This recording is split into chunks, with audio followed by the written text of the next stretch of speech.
We do have a new member, Representative Steins. Welcome to Steens. Steens. Steens. Yeah. I apologize. Steens. Okay. Welcome to committee. This will be your first and probably last committee meeting of the year for us. Fingers crossed. Please introduce yourself, where you're from, a little bit about you.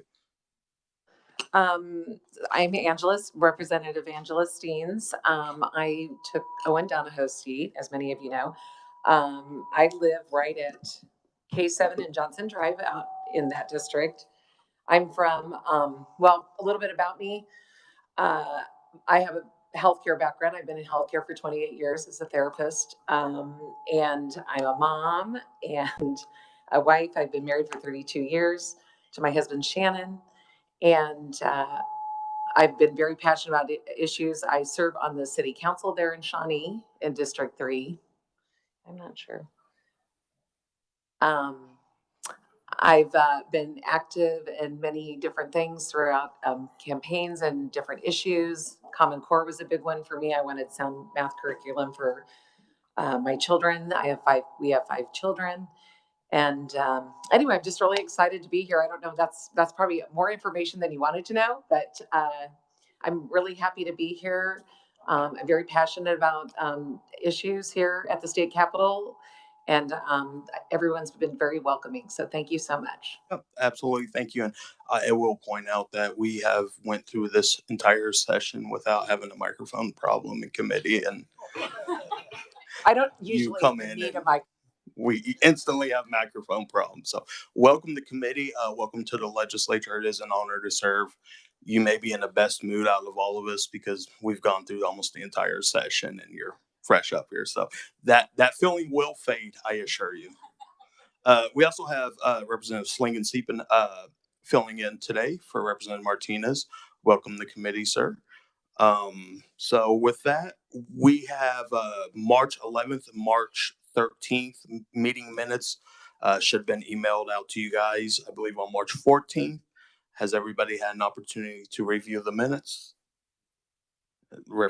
Ranking member Shu says deeply. I don't think he's going to do a substitute motion and non-concur on amendments today. Do we have any amendments or corrections to the minutes?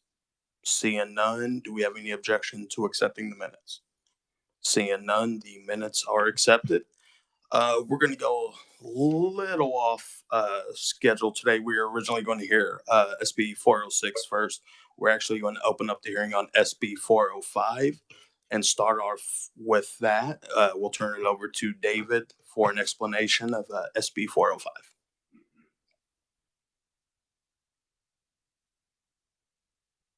Thank you, Mr. Chairman. Good morning, committee. Senate Bill 405 would amend the Kansas Uniform Securities Act relating to violations of the act and then discipline proceedings for such violations. Under current law, only an individual in control of someone violating the act under certain circumstances that are listed in current law under KSA 17-12A4 12D may be disciplined by the administrator. What 405 would do is add a provision stating that a person that directly or indirectly controls a person who is about to engage or has engaged in a violation of the act or any rule or regulation promulgated under the act may be held to the same discipline as the violating person unless the controlling person did not know and could not have reasonably known of the violating person's actions or behavior. The Senate did not make any amendments to Senate Bill 405 and passed the bill by a vote of 29-10 on February 22nd of this year. And I can take any questions, Mr. Chairman. Hey, before we turn over questions, we do have Representative Sawyer, who's joining us online, says he cannot hear. So.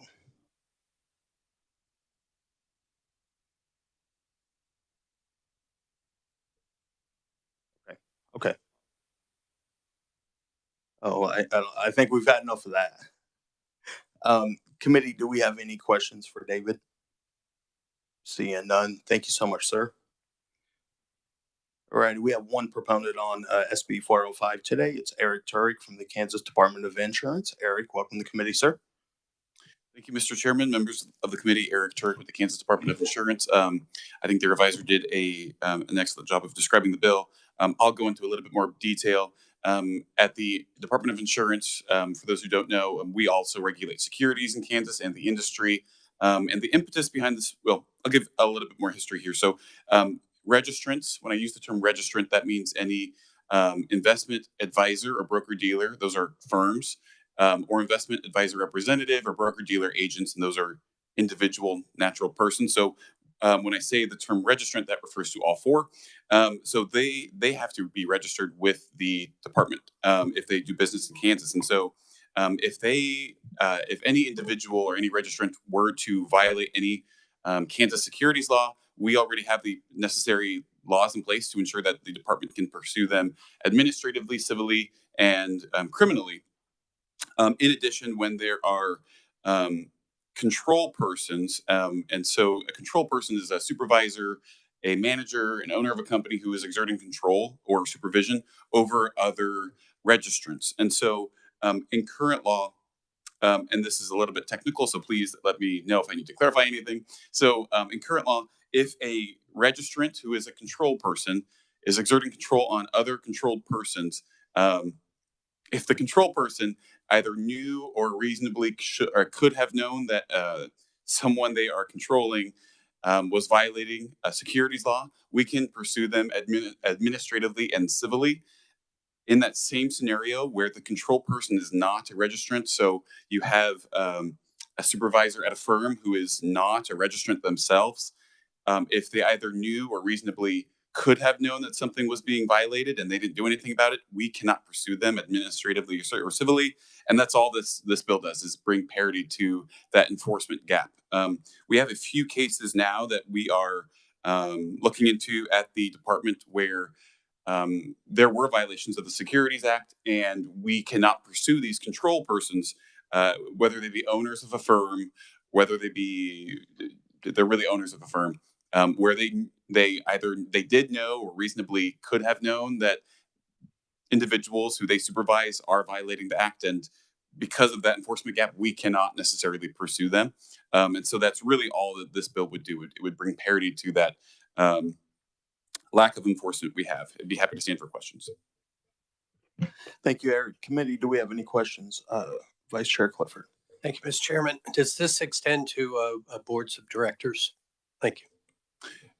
Thank you, Mr. Chairman. Not looking at the definition right now. You know, it's specifically just to control persons. So if a member on the board were to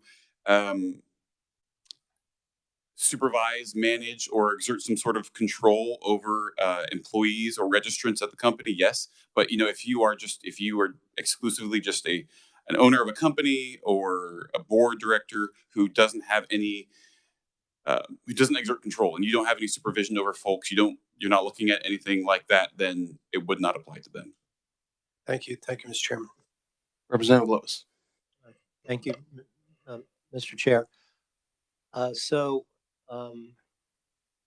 You mentioned civil actions brought by your department.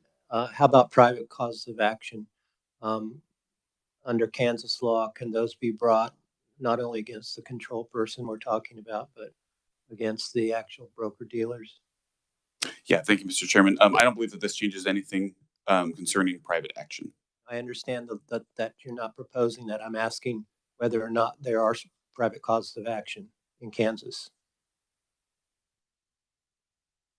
Yeah, I believe we can, or individuals who are aggrieved by a firm that may have stolen their money or violated any portion of the Securities Act. Yeah. I just comment that I've been involved in arbitrations pertaining to security violations, and the control person issue is often litigated, and it is unfair if somebody who controls a wrongdoer in these circumstances isn't held liable. So I think this is a good bill. Appreciate that insight, Representative Lewis. Representative Neely.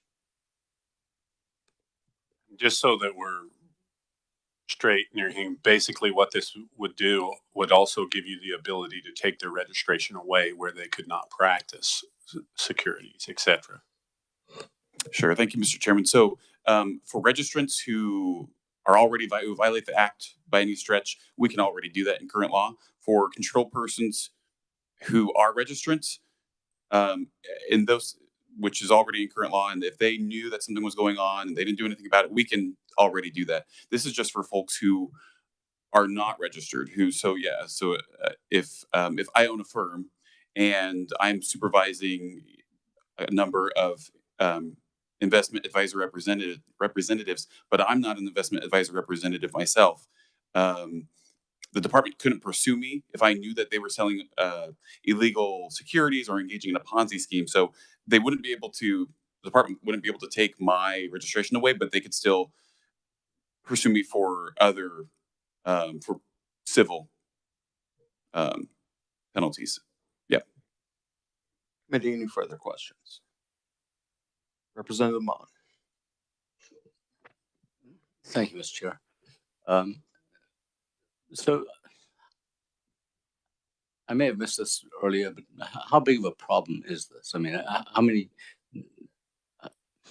instances per year? Are we going to pass a law to address onesies, twosies?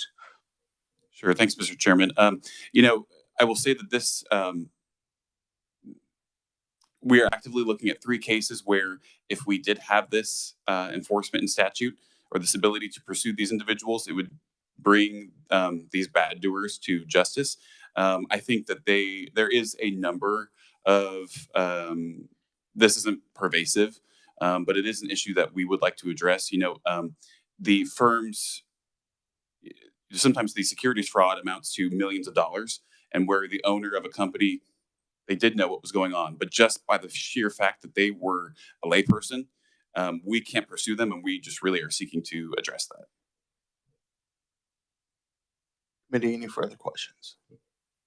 So, Eric, I agree with Representative Lewis's sentiment. This looks like a good bill and kind of a simple bill, non-controversial bill. It seems to get 10 nay votes in the Senate. Do you care to comment on why that was? Sure.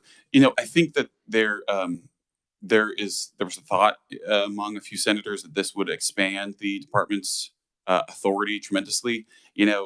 As I stated, there really are a very, very small number of cases that this would apply to. There's no extra onus. The cases that we're talking about are millions of dollars that are defrauded from Kansans, and we just can't pursue those individuals on a sheer what I'll call a technicality. The fact that they are not registered with us, but they're doing everything that someone else would in another scenario, and then they would be held liable, but not these folks. So we really just wish to bridge the gap. Appreciate that. Seeing no further questions, thank you so much, Eric. Committee, that's all we had on SB 405. We don't have any other proponents, neutral or opponents. Does anybody else here wish to speak on SB 405? Seeing none, we will go ahead and close the hearing on SB 405 and open up the hearing on SB 406 and turn it back over to David for an explanation.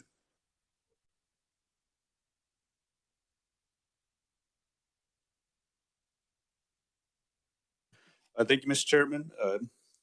Senate Bill 406 would repeal the current Kansas Money Transmitter Act, which is found at KSA 9-508 at SEEK, which is 12 statutes, and would instead replace that with the Kansas Money Transmission Act. And this would be 42 sections of law. The Kansas Money Transmission Act is largely based on the Conference of State Bank Supervisors Model Money Transmission Modernization Act. The Money Transmission Act can be largely grouped into 10 different topics, including definitions, exemptions, implementation, confidentiality, supervision, licenses, acquisition of control, reporting and records, authorized delegates, disclosures, financial statements, and enforcement provisions.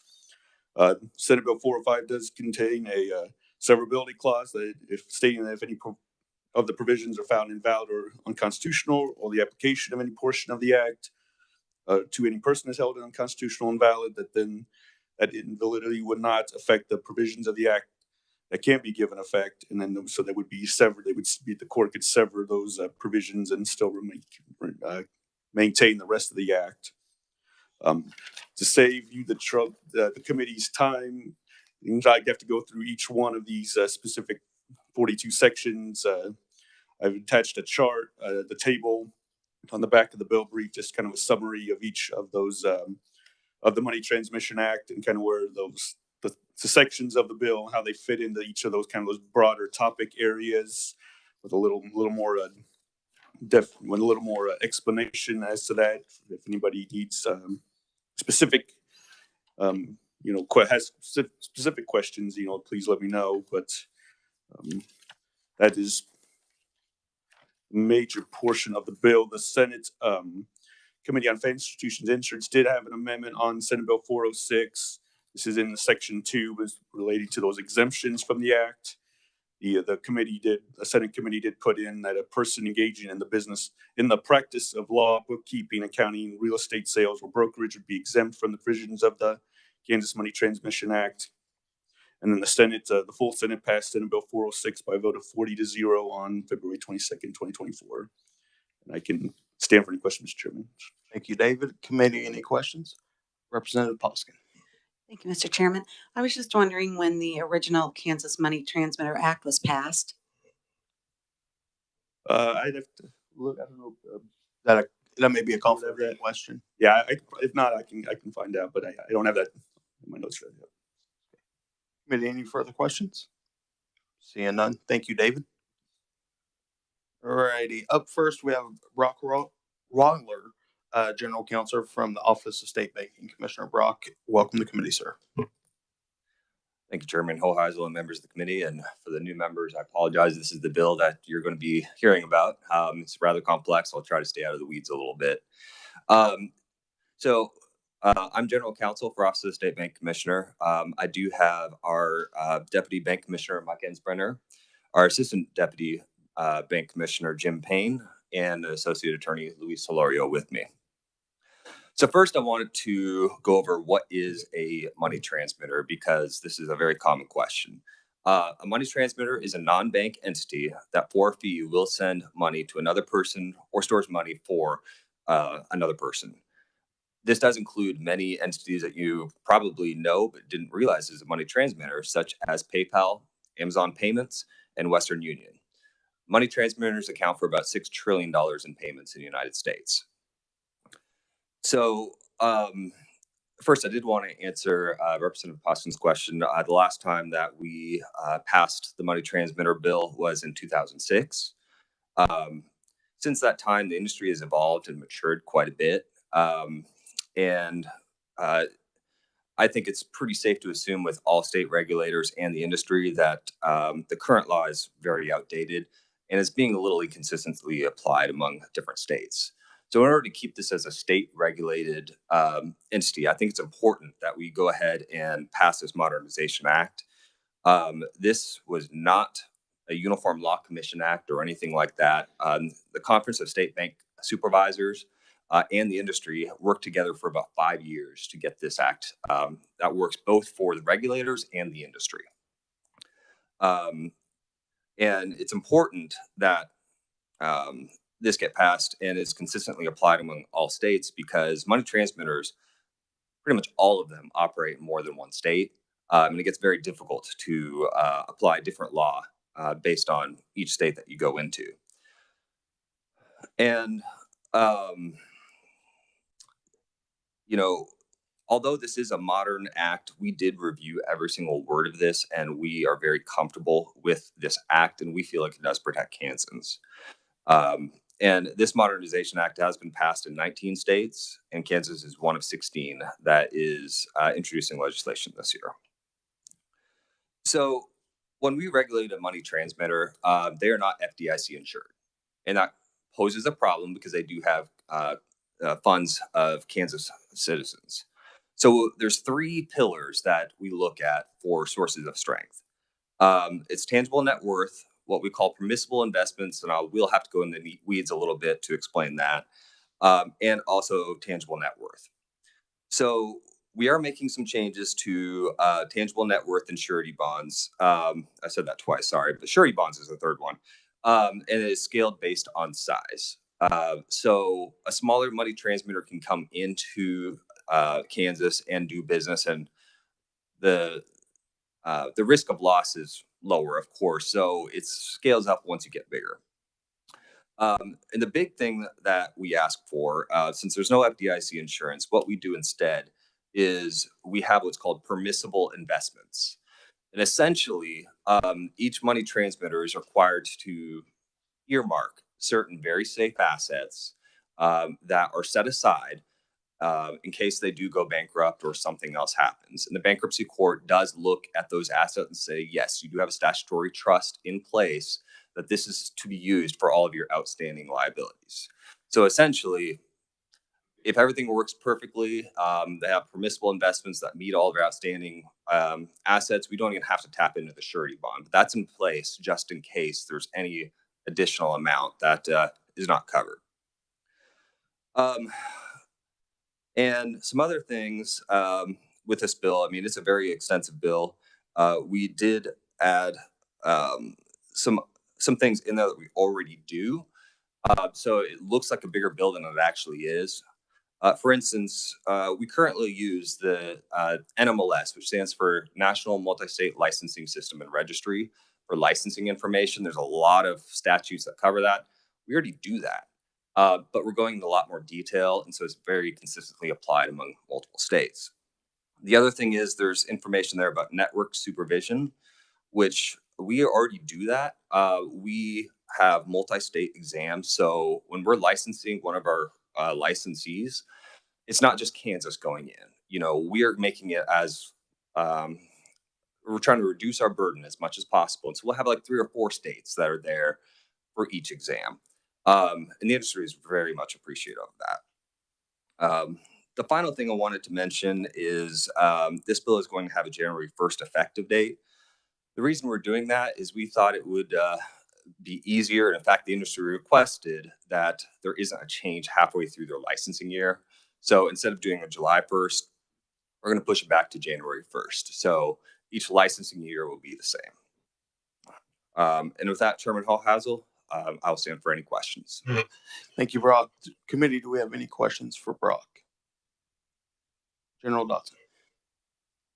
Yeah, thanks for your testimony. Just a couple quick things. Why did the Senate take the action they did to excuse those types of business from this act?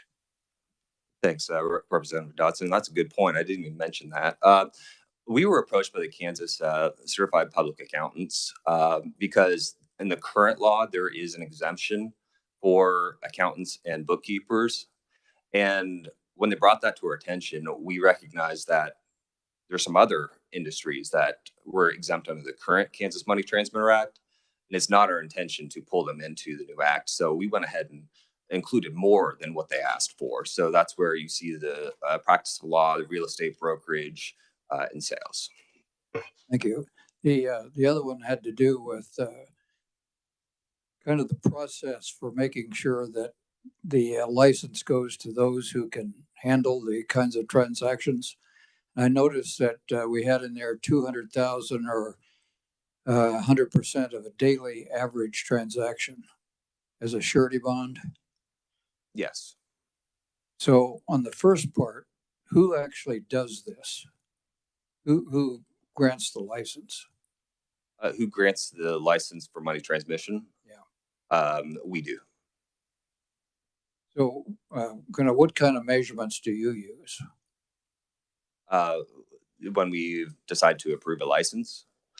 Well, there's a lot of things. Of course, we do look to make sure that they are financially sound, and this isn't an extremely easy industry to get into.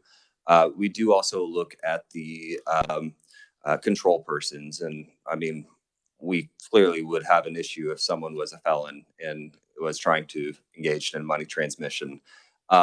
So there is a little bit of a character and fitness as well. Thank you. Thanks, Mr. Chair. Representative Neely. Do you guys look at any of the regulations that the individual entities have and everything as far as their practices and stuff that way? Some allowing certain purchases, some of them don't, and everything that way. As far as in their regulations, you know, maybe they won't let you buy Doritos or something that way with this, and others will. That's a good question. I do have a couple clarifying questions. Do you mean, do we look at what their customers are using the funds for, or? Well, the entities are probably looking at that and denying purchases, et cetera. I mean, is there anything in the act and everything that says about the regulations do they have to fund? Can they deny any type of purchase that they just so desire, et cetera?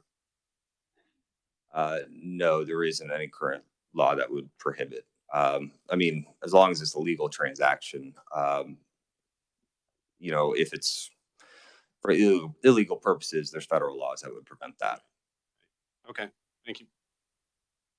Any further questions? Representative Schmoy. Thank you, Chairman. I actually have two. First of all, with so many states at the same time looking at regulating this, is there already federal law that covers this? Why the push from the states? Very good question, Representative Schmo. Under federal law, there is the bank secrecy and anti-money laundering laws that are looked at, and we do look at that as well when we examine the licensees. But no, there really is no federal law that will cover money transmission. All right. And my second question would be, since we actually have wording in there that there is the severability, and if something is found unconstitutional, then the rest of it can still apply. Is there something that we're thinking might be? Very good question. Well, we're hoping that with all the states passing these laws, that will not come to pass. But there have been, in the last decade, some pushes to make it federally regulated just because each states are applying this law inconsistently. Thank you very much. Representative Mon. Thank you, Mr. Chair. So to follow up on Representative Schmoy's question, is this an issue that should be taken up by federal, by Congress rather than by individual states? If it's a uniform problem across the states, and is this something that we're just passing state laws that may be inconsistent with one another? It's a good question. I firmly believe that it should be regulated by Kansas because we have a duty to protect Kansas consumers and make sure that they're well protected. It theoretically could be passed by federal law, but as far as I'm aware, when it comes to money transmission, I have not heard anything one way or the other. Second one is not really a follow-up, but I understand this is about licensure, but does this touch the UCCC at all? Good question. No, it does not. Okay. There are some entities that engage in both, but they're completely separate business lines. Just looking forward to floor fights. So, thank you. No, Representative, I think we ripped that UCCC Band-Aid off last week for a number of years. I don't think we need to go down that road again. Brock, I have a couple of questions. First one, I know you address it in your amendment, and to General Dotson's point of exemptions, payroll processing businesses or companies or payroll processors. Do you have any thoughts on? I know we've been working on an amendment to try to get them exempt. Do you have any thoughts on that? Yes, thanks, Chairman Heisel. And we did reach out and work on some language with the IPPA to exempt payroll processors. We do have a couple payroll processors that are currently licensed, so they will become exempt. And in working with the IPPA, we determined that we were going to follow some language that was passed in Iowa, where payroll processors will be exempt, but it will still be on the employer and the employer's responsibility to make sure that their employees are paid. With that additional protection, I think there's some protection for Kansas consumers that are getting direct deposit and they just didn't get it. So with that, we would remain neutral on that amendment. And last one, this is just got to get a question in while I can. When we're talking about money transmitters, does crypto come into this at all? Crypto payments, crypto processing, or? For the most part, no. The reason I say that is a lot of these crypto companies do hold US currency or some sort of fiat currency in a wallet, that is something that we regulate, but the cryptocurrency itself is completely exempt from this act. Gotcha. Thank you. Any further questions for Brock? Seeing none, thank you so much, sir. Thank you. All right, that's all we had for the proponents. We have one neutral, Andrew Weens from Dugan Consulting on behalf of Independent Payroll Providers Association. Andrew, welcome to the committee. Thank you, Mr. Chairman. Hello, everyone. My name is Andrew Weens with Dugan Consulting Group, and I am offering neutral testimony on SB 406 today on behalf of the payroll processing industry. The chairman's question is a good precursor to my testimony. We do represent the Independent Payroll Providers Association, IPPA, and they've been working. It's a national association of payroll processors. It's actually based in Kansas. And IPPA's membership includes many small to mid-sized regional payroll companies, which represent a small portion of the number of businesses doing that function across the country. IPPA has been working in concert with the Payroll Group, or TPG, on some money transmitter legislation across the country.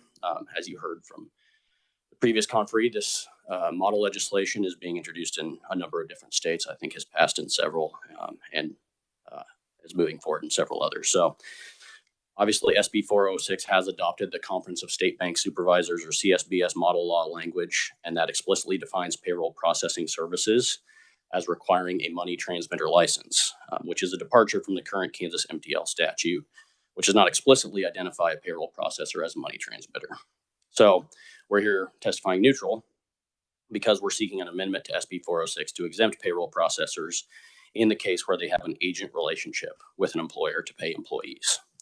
This concern is not unique to Kansas. There's been several versions of exemption language offered in several states. We've met with the good folks at the Office of the State Bank Commissioner and have, again, come up with this compromise language that I think is in my testimony. I copied that proposed amendment, and it's based on the Iowa language. And it essentially says that, or still provides recourse, as previous conferee testified, for employees to recover funds they are obligated to receive from employers. So we think there's protections for employees, while it also provides a reasonable common sense exemption for these small to mid-sized regional payroll processors, which many of you probably interacted with either in business or as an employee. So I will stop there, Mr. Chairman. My written testimony does have some rationale for why we're seeking this exemption. I'm happy to take questions. Thank you, Andrew. Committee, do we have any questions for Andrew? Vice Chair Cliff. Thank you, Mr. Chairman. Thanks for your testimony. I go down to Oklahoma City a lot, and Paycom is headquartered there, and it is massive. Who oversees these entities that are, too big to fail, given what they're doing? Yeah. So, thank you, Dr. Clifford and Mr. Chairman. Probably defer some of those questions to the Office of the State Bank Commissioner, but the folks we represent are smaller and kind of the regional payroll companies. I do think one reason that we're seeking this exemption now, and perhaps we're not at the table initially when this model law language was drafted, was IPPA and TPG are kind of small member-focused associations. They don't have government relations staff, on staff of the organizations. So really, we're not at the table where those larger payroll companies, like the one you mentioned, were at the table. And so now, obviously there's a little bit of a scramble to go around in these states and say, hey, we need to make sure that we're exempting these folks and providing common sense, kind of reasonable language to do that. I will say, as part of, prepping for this testimony, I talked to a member of IPPA and TPG that was based in Seattle, Washington, and she doesn't have any clients, aka employers, that she works with in Kansas, but she has one of her clients has a remote worker who is stationed in Kansas. So if this language goes through without an exemption for payroll processors, her company would have to be licensed in Kansas, and you'd essentially have to do that in all 50 states preemptively, because if there came a time when you had to pay someone for that employer in one state and you weren't licensed, that could get you in some hot water. And that becomes pretty cost prohibitive and a lot of red tape for these folks that are based all over the country. Thank you. Thank you, Mr. Chairman. And Brock, did you have anything on the original question of who?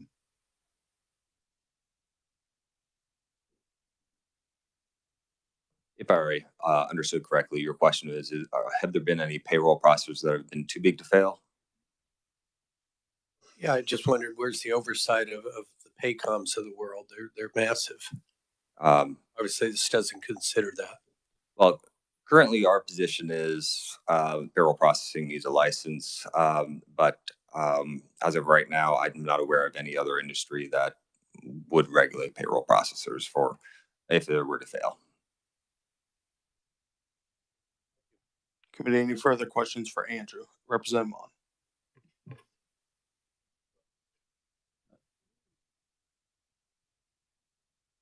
So I think my question was mainly aimed at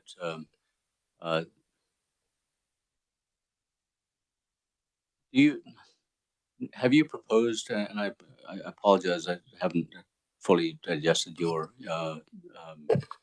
testimony in writing, but have you proposed any amendments, amendment language in there? Yes. Because I see the common sense approach for this, and I just want to make, I'll be happy to work with you and the revisers to try to get language. Yeah, thank you, Representative Mon, Mr. Chairman.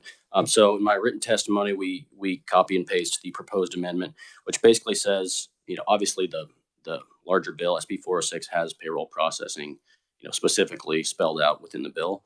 But then under the exemptions portion of the bill, which I think starts, at least this language would go on page 7, I believe. And there was a previous question about some of the other exemptions that the Senate committee added. This would be a new subsection beneath that. But it says a person appointed as an agent of a payer for purposes of providing payroll processing services for which such agent would otherwise need to be licensed. So it exempts those folks if they have a written agreement between the payer and the agent. The payer holds the agent out to employees and other payees as providing payroll processing on the payer's behalf. And then the payer's obligation to a payee, so AKA the employer's obligation to an employee who deserves to be paid, is not extinguished if the agent fails to remit the funds. So it provides that protection that I think the Office of the State Bank Commissioner was interested in seeing for employees. That answers your question. Yes, it does. Thank you. And the Office of the State Banking Commission is all on board with that proposed amendment? Thank you, Representative Mon. With the provision that the employer is responsible for ultimately paying for their employees if a payroll processor goes out of business, yes, we are neutral. And just a little more background on this, I do have an amendment prepared if we work this bill today. When Andrew, his organization, reached out to me a few weeks ago, I had him get in touch with the Office of Banking Commissioner to help craft the language that they both can agree to, that they both were comfortable with moving forward. And that's what the amendment I have drawn up does today. So with that, Representative Dotson. Thanks, Mr. Chair. I think mine was largely answered, but I wanted to ask about the agency relationship. Is this somehow different than a contractual relationship?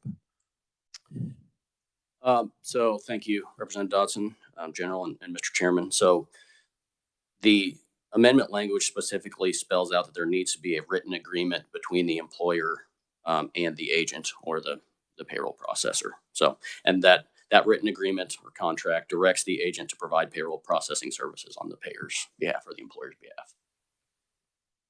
Committee, any further questions? Seeing none. Thank you so much, Andrew. Thank you. All right, that's all we have today on SB 405. Do we have any, or I'm sorry, 406. I got my papers mixed up. Do we have anybody else that wishes to speak as a proponent, neutral, or opponent to SB 406? Seeing none, we will go ahead and close the hearing on SB 406. All right, committee, so it's decision time here. Like I said, we can suspend the rules today and work the two bills we heard today, plus the bill we heard last week, SB 345, and be done today and not have to come in Wednesday. Or we could meet Wednesday just to have final action on these bills. So I will leave it up to the will of the committee. Does anybody object to us suspending the rules and working these bills today? Seeing no objection, we will go ahead and do that then. First, we're going to bring up the bill from last week, SB 345. We'll go and turn it over to David for a quick overview. Thank you, Mr. Chairman. Yes, Senate Bill 345. This would enact the Commercial Financing Disclosure Act. This would be 5 new sections of law to govern those commercial financing transactions. It provides definitions for terms, broker, business purpose, transaction provider, commercial financing transaction, and requires that before consummating a commercial financing transaction, a provider shall disclose the terms to the business, the terms of the financing transaction.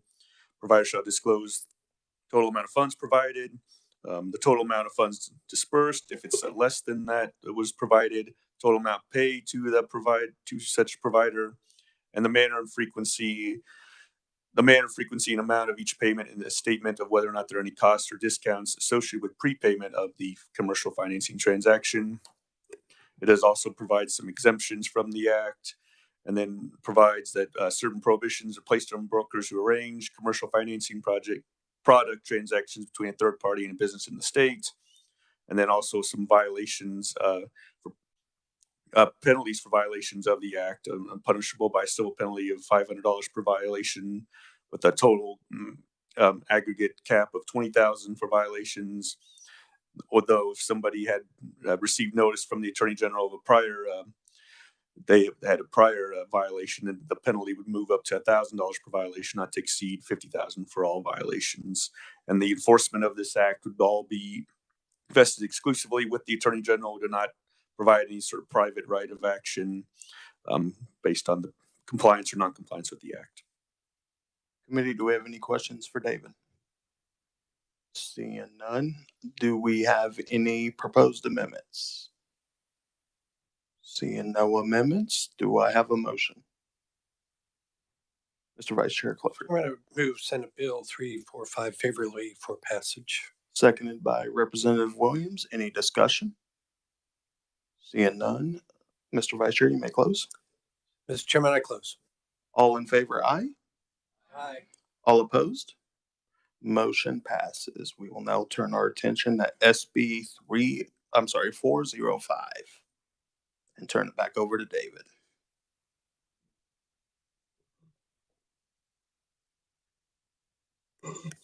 Thank you, Mr. Chairman. Yes, Senate Bill 405. As we heard this morning, this was the one on the Kansas Uniform Securities Act relating to violations for those that are in control. The controlling person of someone violating the act. This would add the provision that a person directly or indirectly controls a person who is engaged in a violation or about to engage in a violation of the act or rules and regulations may be held to the same discipline as that violating person. And as was pointed out, this is for those controlling persons that are not registrants under the act, so they would still be subject to those discipline under the Securities Commissioner. Committee, any questions for David? Seeing none, do we have any amendments? Seeing no amendments, do we have a motion? Representative Lewis. I'll move that we pass the bill favorably. Do I have a second? Representative Williams seconds. Any discussion? Seeing none, Representative, you may close. I just point out that the victims in these cases are often, if not exclusively, retail brokerage clients who don't necessarily have the money to hire private lawyers to pursue their claims.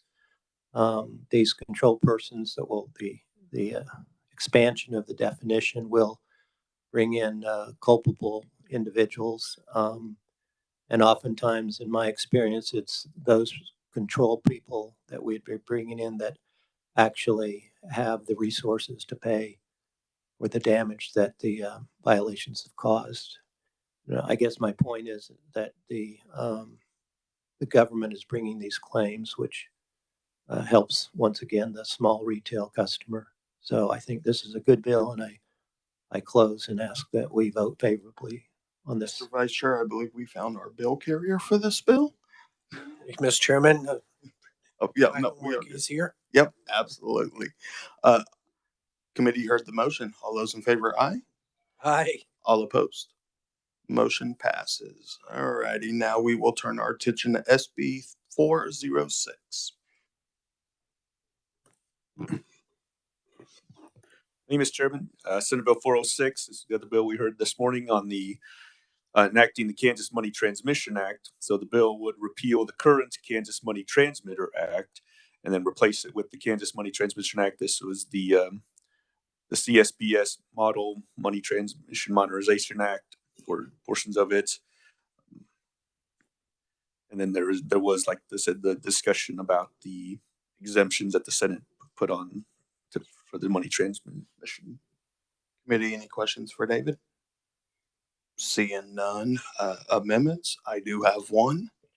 And it was the amendment we just got done discussing a few minutes ago with Andrew Weens and Brock. So give it a second so that can get sent out.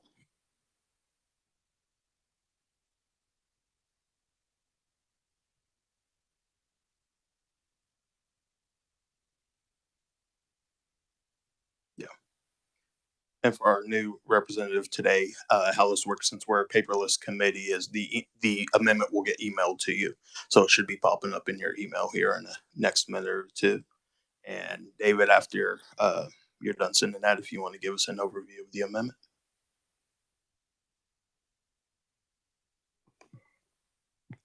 Thank you, Mr. Chairman. Yeah, I believe the amendment should have popped up in the email boxes now. You would have to rotate the view because I can't ever figure out how to make those things rotate the right way. But so yeah, this was the amendment that has been discussed in some of the testimony today about the payroll processors.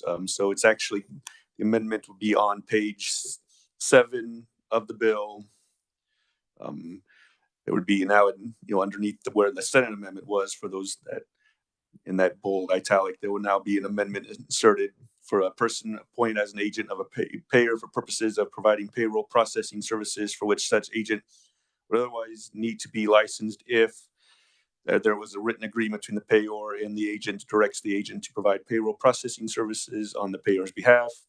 The payor holds the agent out to employees and other payees as providing payroll processing services on the payor's behalf, and the payor's obligation to a payee, including an employee or any other party entitled to receive funds via the payroll processing services provided by the agent, is not extinguished if such agent fails to remit such funds to the payee. So this would be a new exemption to the act for those specific payroll processors, provided they meet all 3 of those requirements. Committee, any questions for David? Seeing none, do I have a second on my amendment? Vice Chair Clifford seconds it. Any discussion?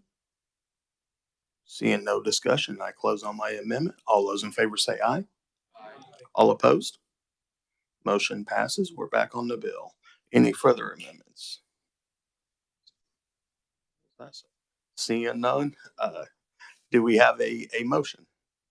Vice Chair Clifford. Chairman, I move Senate Bill 406 as amended favorably. Do I have a second? Second by Representative Williams. Any discussion? Seeing none, all in favor say aye. Aye. All opposed? Motion passes. Committee, that concludes our work for the day as well as the year.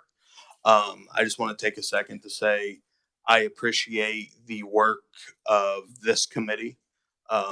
We tackled in the last 2 years a lot of hefty issues that we got done. I hope you guys feel that this committee was fair, that everybody had their time to discuss, ask questions, that it was ran as a balanced committee. That was my goal coming in. I appreciate my Vice Chair Clifford, for all his work. He will not be joining us next year. He's decided for some reason to join the dark side. I can't wait for our battles. I want to thank my ranking member, Shu. I know that he doesn't want to come back as my ranking next year. He got tired of me railroading him all year. But Ree and I are good friends offline as well as serving together. We came in together and we have a great relationship. So I was very thrilled when Ree was named my ranking, just because I work really well with him. And even in our disagreements, we can disagree, we can battle, and then we can move on and talk about the next wide receiver the Chiefs are going to sign or something like that. I mean, so I do appreciate that. I appreciate our staff, Colin, Rich, Nicole, Melissa, and David, and Stephen when he's here. I appreciate all your guys' hard work. You guys really keep the trains on track, especially Rich in my office as well. I know I'm not the easiest representative to keep track of. Just walk out of my office and wander around the building for 2 hours at a time. And all of our conferees this year, OSBC, the Office of OSBC has been great to work with. The banks, credit unions, everybody that's come to the table and negotiated in good faith. Like I said, we did a lot of work the last 2 years that are really, really going to impact Kansans in a positive way. So, and I appreciate every committee member. I hope everybody comes back next year to serve on this committee if we're all lucky enough to be reelected. But thank you all for all your hard work. Vice Chair Clifford. Thank you, Mr. Chairman. I would like you to have the last word, but I can't let the opportunity go by to thank you for your work. I don't think any of us realize how hard Nick works behind the scenes on all these bills. He comes here well prepared. I look forward to being over on FI and I on the dark side and continuing to work with you. Thank you. Ranking Member Shu, do you have something you want to add? Yeah, it's been a pleasure working with you. I do agree that you've been fair the whole time. Not all chairs will give their rankings heads up on things that you'll be working or amendments that might get brought up, and then you've always been fair enough to do that, and it's been a pleasure. No need to railroad when you have the votes. So with that, committee, thank you all. Good luck this summer, and hopefully we see everybody back next year. And with that, we are adjourned.